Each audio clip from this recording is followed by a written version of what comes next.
Miss Rona, hello. You had the question, because I remember on your show years ago I when did. you lost your son. Mm-hmm.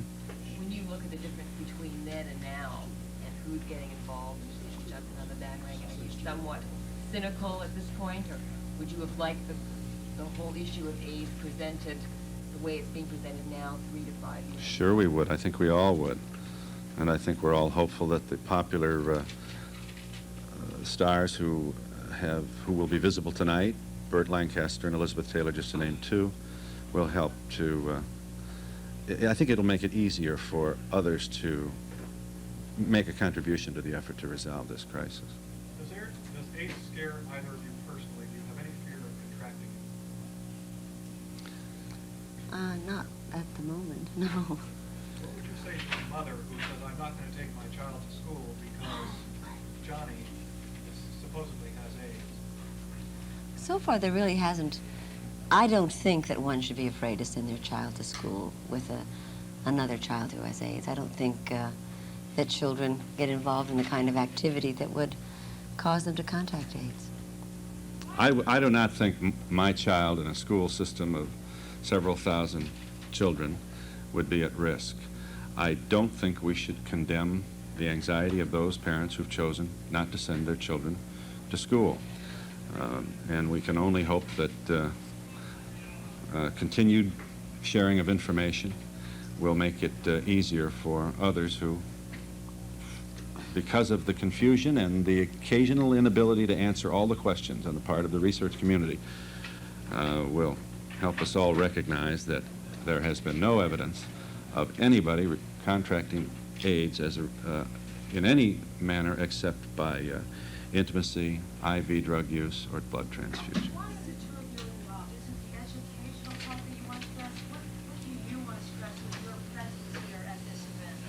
Well, I feel that it's time for us to send some kind of signal to the government, really, to become involved in what could be a panic, a chance to become more homophobic, and the fact that people are truly dying from a disease that seems to have no cure. So why don't we care about the health of our people as much as we care about another moonshot? And I think, as usual, I mean, it's sort of a tradition that people who have some kind of light on them can take that light and focus it on something that they care about.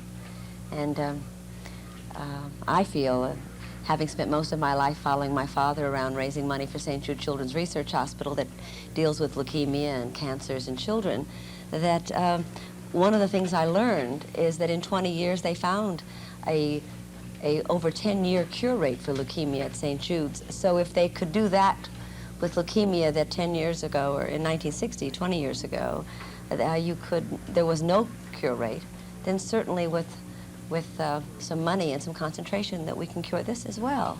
And why does it always have to be outside of the government? Why doesn't the government get interested in the health of the people? Since you did your show today, are you convinced that there is discrimination in Hollywood? I don't have any doubt that there are people in Hollywood who are concerned about interacting, especially in the business of creating an intimate illusion on the screen for theatrical purposes, with strangers. And I don't think we should be surprised that that anxiety exists. Now, I think Hollywood has an opportunity to demonstrate what traditionally has been a very receiving and progressive attitude toward people who are different, including homosexuals, and work to help share the information with the public at large that this is not a matter of the gay community, it's a matter of the human community. And there's nobody that could be more effective in getting out that information that would realize this goal than would be the people who create our fantasies and the people who are really the center of the communications industry, and that's in this town. Bill Meisenheimer and the Kushnicks both stated that they felt that the reason our government has been so slow to respond was that basically AIDS was a homosexual's disease. Do you agree that was the reason? That is the reason? I do agree. Do you think that I agree, but I think it's also traditional that they don't really spend the kind of money that we should on medical research or scientific research. No, we didn't do it for leukemia. You know, we don't spend our money there. We invest our money in bombs and missiles and airplane carriers, and we don't spend our money for the health of the people. Given the conservative do you see a possible backlash against an affair like this where middle America will take a look and say, oh, so maybe now the sheep probably. People are dying from it. How could it be chic? I don't understand what you mean. I don't. It's chic to support it? I don't think so. I think we underestimate the common sense of the community of Americans at large. I think media especially has a responsibility to watch its language as it reports this medical crisis. I think words like hysteria and other words from the hyperbole vocabulary are often used for circulation and attention, and perhaps at the expense of honesty and truth. I don't think any of us do this with malice, but I do think we have to watch. I think if we ever had a responsibility to report evenly, and we might even say conservatively, accurately to be sure, it's about this issue. Thank you very much. Thank you.